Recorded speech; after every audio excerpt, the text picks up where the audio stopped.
is crying. I just all up. And Kristian is taking us to church. And Derek Peth is the respectful king of our time. Look, if this is what makes you happy, you're making the right decision. This is your Bachelor in Paradise episode 6 recap. Grab your glasses. It's time for Roses and Rosé. Oh, everybody, I'm Lauren Zima, and are we all in tears? Could you hear that? I threw the blanket with such fervor that I upset our lighting. Well, that should be happening because this episode shed some light, Bachelor Nation. Oh, what a moment, everybody. I will take you any way you come, any choice you make. You know I got your back. We had a landmark night for the Bachelor franchise, our first same-sex kiss on screen ever in this franchise. We witnessed love, we witnessed respect, we witnessed tears. And we're here to talk about it all. I don't have rosé today. I have Chardonnay with some fabulous glacier ice cubes. It was a big episode, you know, so I knew I had to really go to my home base to make sure I was good. But I am wearing a rosé-colored shirt. On brand. Let's get to it. We're gonna get to it by saying, poor Derek. I'm feeling every feeling I can feel. You guys, Derek is selfless. Derek is crying. I wish it wasn't hard. Demi, Derek's love interest, is talking to Chris Harrison and telling him that she still has feelings for this woman she was dating before she left for the show. And I can't imagine not having her in my life. She still seems so conflicted, but I think Chris's question was key. Can you imagine not having Derek in your life? Maybe she can't live without this woman. He said, could you live without Derek? The answer felt clear, didn't it? I mean, we know that Demi and Derek, our favorite double D, are also D for done. This girl is literally atrocious. Real quick though, drink every time someone turns on Christina Schulman. She's awful. This girl is literally atrocious. Yeah, because I'm awesome. She's manipulative as hell. You Christina's like the mosquitoes here. She's just sucking the life out of everyone. Now the girls are hating on her. Look, I want my friend to find love here in paradise. But do you want him to find love? Yeah. And this new gal, Caitlyn, goes and Seifer confronts her. And I didn't understand it. I need a Seifer communication. I just wasn't very impressed with Caitlyn's points. I also thought that Seifer contradicted herself. Caitlyn came at Kristina over the Blake thing. You know, Caitlyn's arguing that Kristina's just trying to get a friendship rose. Is there anybody you're interested in that you're looking it's for? a friendship rose, and I've told you that. But Kristina's totally owning that she's just trying to get a friendship rose from Blake. She had just given him a friendship rose. And I don't hold this against Kristina. Do you? A big part of paradise is that new people come in all the time. So Kristina's thinking, well, I want to stay in paradise because a new person might come in and they could be the right person for me. I don't fault her for that. Who did you side with here, Caitlyn or Kristina? Caitlyn said some pretty mean words about Kristina. Kristina didn't really say anything like that about Caitlyn. Oh, you're impossible. And then Caitlyn pulled this and told Kristina, women should always respect women. You should respect women, and women should always respect women. Girl, a hot second ago you said she was a bug you needed to squish. Hi! And then speaking of women, a new one is here, Jen Saviano. You will remember that she and Nick Viall fell for each other in paradise, but that did not work out. In walks Jen Saviano, who, in my opinion, is one of the most beautiful girls in all of Bachelor Nation, if not the entire planet Earth. We haven't seen her in a minute. Jen looks great. I'm interested that she's here, and then I learn why. These producers must have done some real digging. Jen Saviano is here because she's beautiful, yes. Because she wants to find love, yes. But I'm gonna go ahead and guess she's also here because she and Blake hung out. While Blake was ghosting me, he was hanging out with her.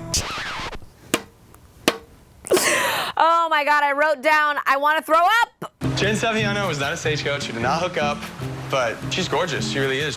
This episode had some people nearly puking, and I included myself in that. There were some things that I wanted to throw up over because I've lost emotions. I can't laugh about the stagecoach thing anymore. I can't cry about the Blake and stagecoach thing anymore. I just have to vomit. I gotta get it out.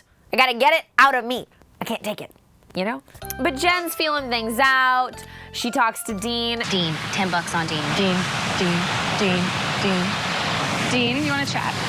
Oh, yeah. And oh my God, cheers to Dean for this cute moment with Kaylin. Hey, Kaylin, can I talk to you for a second? I'm just kidding. Come on. Stop it. I told her I wasn't going on a date with no one. He's like, I'm not going on a date with no one. Oh. Dude, you're so annoying. You do this every time. That's awesome.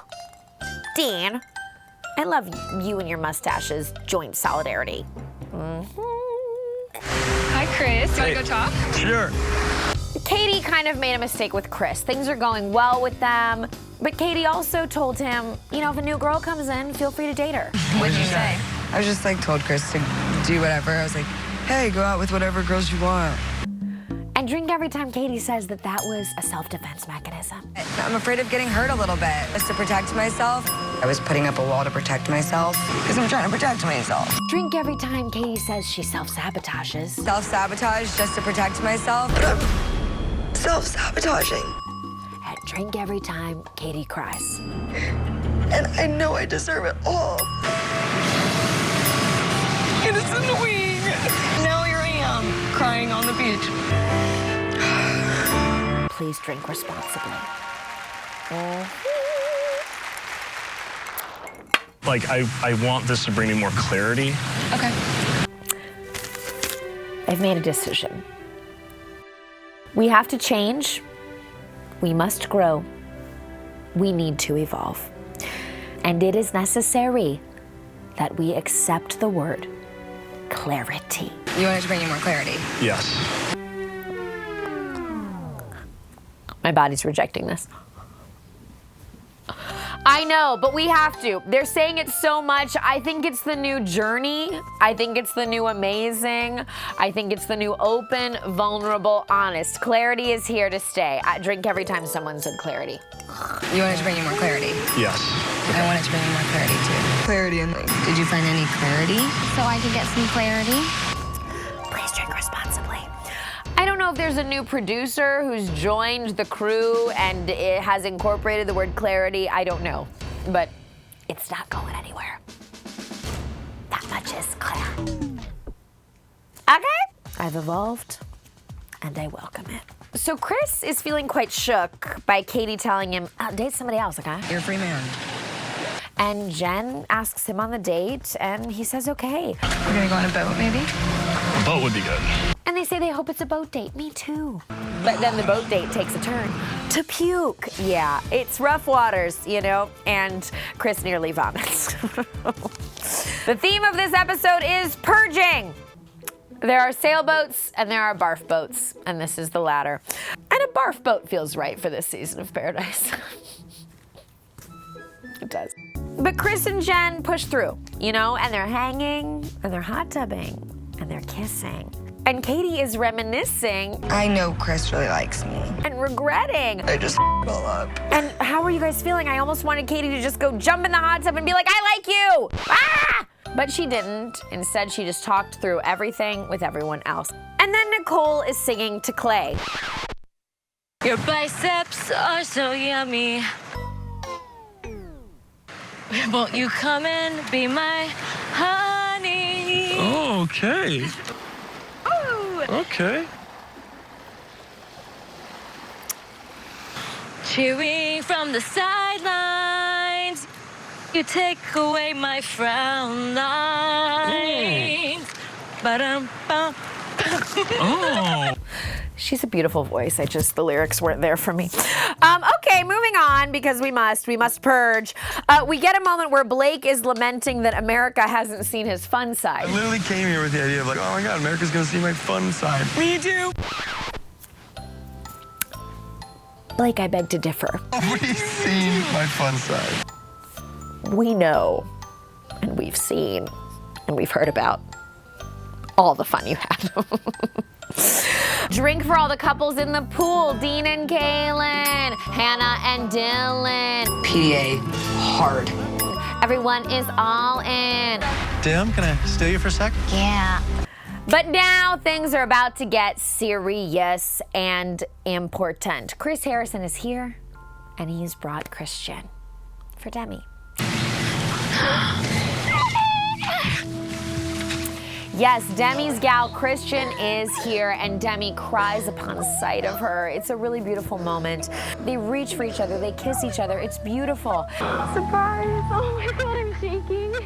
And real fast, Demi chooses Kristian. Like the second that I saw you, like I knew exactly, like it's you, and it's always been you.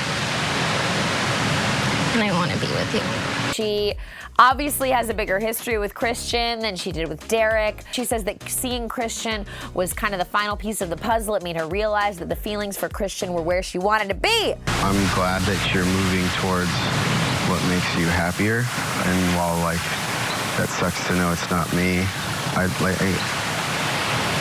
don't get to decide that. And now we must raise our glass to Derek Peth.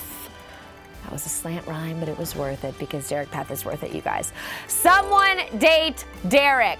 We have talked about respectful kings. Tyler C, Dylan B, and now Derek P. This man, the way that he handled being broken up with by Demi, learning that the new person Demi was gonna be with was here on the beach, that he was gonna have to watch all that. The level of perspective, the level of grace. Derek is a catch. Somebody reach out and grab him, okay? He's great. Wow, vlogging from my home. Welcome. You guys, should Derek be the Bachelor? He's got a lot of people on the train for this now. They are supporting it. He was so wonderful with Demi. He's been engaged before. He's ready for love. Let me know in the comments below. And we have exclusive reporting on the possibility up at ETonline.com. Shameless plug. Demi breaks up with Derek and tells him Kristian is going to be staying here on the beach, and Derek is kind of like, yikes, but he's also like, I want you to be happy. And Derek actually wants to talk to Kristian. I would love to have a conversation with her, like, before the rest of this continues. Oh my God, are you kidding me? I mean, the adulting here is wild. A, B, C, D. Always be catching Derek. Somebody do it. Okay. Demi and Kristian. Please use this to rekindle your flame. Demi and Kristian go on a date and they talk things through. And you know, Kristian is a cast member now. She's here. She's getting a day rate. Sure. I did an interview with Rob Mills, who is an exec at ABC. Shameless plug.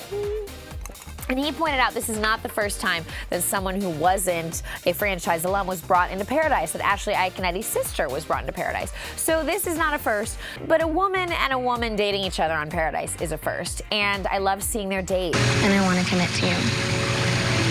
And I've never wanted to commit to someone like this before. Wow, my apartment is so messy.